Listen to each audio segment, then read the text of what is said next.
Бейиш нуру. Ысырап кылба үнөмдө. Аллах Таала Куранда айтат. Жегиле ичкиле, бирок ысырап кылбагыла. Ысырапкерчилик дегенде алгач жеген ичкен колдонгон нерселерди түшүнөбүз. Айрым адамдар убакытты өмүрдү дагы кээ бирөөлөр болсо башка нерселерди ойлошот. Туура ошондой. Бирок ысырапкерчилик деген сөз ушулар менен эле чектелип калбайт. Анын мааниси терең. Аятта ысырап кылбагыла деген сөз да бир эле биз ойлогон маани менен чектелбейт. Көптөгөн маанилери бар. Ысырапкерчилик сөзүн дагы жөнөкөйлөтүп айтканда, бул төгүн чачындык, туура эмес пайдалангандык, сарамжалсыздык, чегинен ашыкча колдонгондук. Мурдагыларга карасак адам баласы көп деле нерсеге муктаж болгон эмес. Болгону 3-4 гана нерсеге муктаж болчу. Алар тамак аш, кийим-кече, турак жай жана унаа. Мына ушулар адамзаттын чыныгы зарыл муктаждыктары болуп саналчу. Адамдардын 10дон бири анча-мынча зарыгып жашабаса, баары эле бирдей жашачу. Азырчы. Азыр болсо бул 3-4 муктаждыктын саны 100гө, айтор 1000ге көбөйдү. Мурдага караганда 10дон бир эмес 100дөн 80% муктаж бойдон калууда. Мунун себеби эмне деп ойлойсуздар? Туура, азыр заман башка. Доор башка. Мезгилге жараша муктаждык көбөйөт, өсөт, алмашат. Бирок белгилүү бир чеги да болушу керек. Муктаждыктын эки түрү бар. Биринчиси чыныгы муктаждыктар. Бул жогоруда айтылгандай тамак аш, кийим-кече жана турак жай. Булар зарыл муктаждыктар деп айтылат. Ансыз жашай албайбыз. Экинчиси бул зарыл эмес муктаждыктар. Биз зарыл деп эсептеген муктаждыктардын көбү чындыгында зарыл эмес муктаждык болуп калышы мүмкүн. Бүгүнкү ысырапкерчиликтин башаты да дал ушул жерден башталып жатат. Аятта жегиле ичкиле бирок ысырап кылбагыла деп бекеринен айтылган жок. Эмнеге? Себеби биз көбүнчөсү ошол нерселерди ысырап кылып, төгүн чачын кылып, туура эмес пайдаланып жатабыз. Мына ошондуктан Аллах Таала төгүп чачындыдан, ысырапкерчиликтен тыйып, үнөмдөөгө сарамжалдуу болууга чакырууда. Аллах Таала бизге чексиз неаматтарды, жакшылыктарды ыроолоду. Мына ушундай ыроологон неаматтарына карата бизден шүгүр талап кылат. Ысырапкерчилик болсо шүгүргө тескери келет.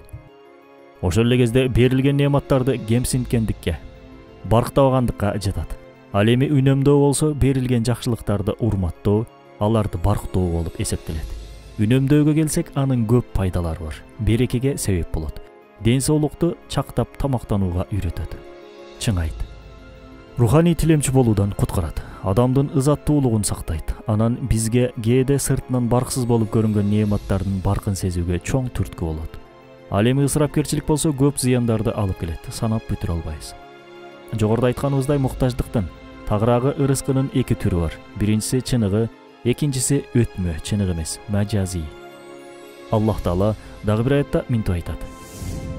Мен ырыскы бербеген бир да жандык жок. Ушул аяттын өкүмүнө таянсак, демек биринчи ырыскы Аллахтын кепилдигине алынган. Аны менен адам жашайт, өлбөйт. Эгер каалоосун жаман колдонуп албаса, бул зарыл ырыскыны таба алат. Дининде, намысында, ызатында кечүүгө мажбур болбойт. Экинчиси мажази, тагыраагы чыныгы эмес ырыскы. Көпчүлүк адамдар ушул ырыскынын экинчи түрүнөн көйгөй жаратат. Алла берген неамат сыйлыктарды туура эмес колдонуп алышат да, зарыл эмес муктаждыктарды зарыл муктаждыктай көрүп алат. Натыйжада башкалардын кылганын туурап отуруп, өнөкөт оорууга айланат. Анан таштай албай калат. Мына биздин азыркы коомдогу эң чоң ооруу ушул. Муну бизче туурамчылык оорусу деп айтат. Туурамчылык оорусу эмнеден чыгат? Албетте бул оору зарыл муктаждык менен зарыл эмес муктаждыкты ажыратып биле албагандыктан улам келип чыгат. Зарыл эмес нерселер зарылдай, керектей сезилип калат. Мына ушул жерден ысырапкерчиликке жол ачылат. Ысырапкерчиликке жашообузда өрнөк келтирчү болсок, өтө эле көп мисалдар бар. Буга биз күнүмдүк жашоодо муктаж болгон бир эле тамак ашты алып көрсөк жетиштүү болсо керек. Маселен, тамактын эки түрү бар. Биринчиси баасы 100 сомдук жумуртка же буштак, экинчиси эң даамдуу торт. Анын баасы 500 сом, 600 сом же 1000 сом. Бул эки тамак оозго кирерден мурда денеге пайдалуулугу жагынан да, курсакты тойгузуу жагынан да бирдей, эч айырмасы жок. Кээде 100 сомдук буштак дагы да жакшыраак тойгузушу мүмкүн. Бул жерде болгону бир айырма бар. Ал тилдин жарым мүнөттүк рахаты. Эки тамактын бирдей экенине карабай, тилдин жарым мүнөттүк жыргалына алданып, 100 сомдук тоюмдуу быштактан баш тартып, 1000 сомдук тортту тандоо бул албетте жеткен ысырапкерчилик болуп саналат. Эмнеге? Себеби торт таттуу болгон үчүн курсакты эмес, тилдин ырахатын ойлодук. Эгер жөн эле курсак тойгозуу болгондо быштакты жемекпиз. Бул бир эле мисал. Дагы жашообузда буга окшогон мисалдар арбын. Бир эле тамак аш эмес, жашообузда колдонгон бардык нерселерди буга салыштырып көрсөк болот. Ошондо ысырапкерчиликке канчалык жол берип жаткандыгыбызды билебиз, сезебиз. Туурамчылык оорусу деп бекер айтпадык. Мына ушул нерсе бүгүнкү күндө бизди эбегейсиз нерселерге муктаж кылууда. Ансыз да замандын тездик менен арбаган муктаждыгы аз келгенсип бул туурамчылык оорусу күн санап жайылып, жашообузду кыйынчылыкка дуушар кылууда. Мурдагы адамдардын муктаждыктары бүгүн эмнеге айланды? Мурдагы чатыр, турак жайлар, кабаттуу үйлөргө, нукура тамак-аштар химикат аралашкан 1000 түркүн тамак-ашка, жүндөн кездемеден токулган кийимдер баш айланткан 1000 түркүн кийимдерге, ат төө унаалар, темир машинелерге байланыш каражаттары уюлдук телефондорго алмашты.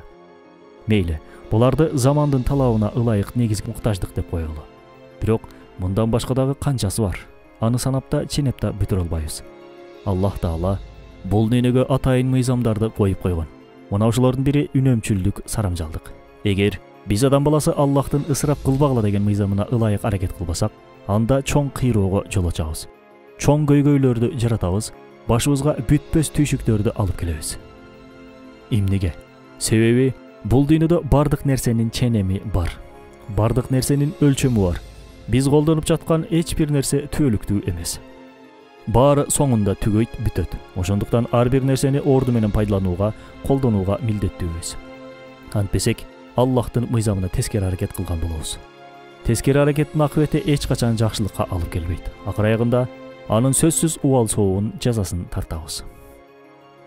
О менин бир тууганым, ушундай оор заманда куру намазга алданбай, өз мүмкүнчүлүгүбүзгө, өз шартыбызга карап жашайлы. Ансыз да көйгөйлөрүбүз толтура. Бирөөнү карап, бирөөнү туурап, бирөөнү ээрчип жашагандан эч жерибиз ашыкчы болуп кетпейт. Ар бирибиз өзүбүздөн баштайлы. Үй бүлөгө, айланабызга, коомчулукка үнөмчүлдүктү, сарамжалдуулукту үйрөтөлү. Жаялы.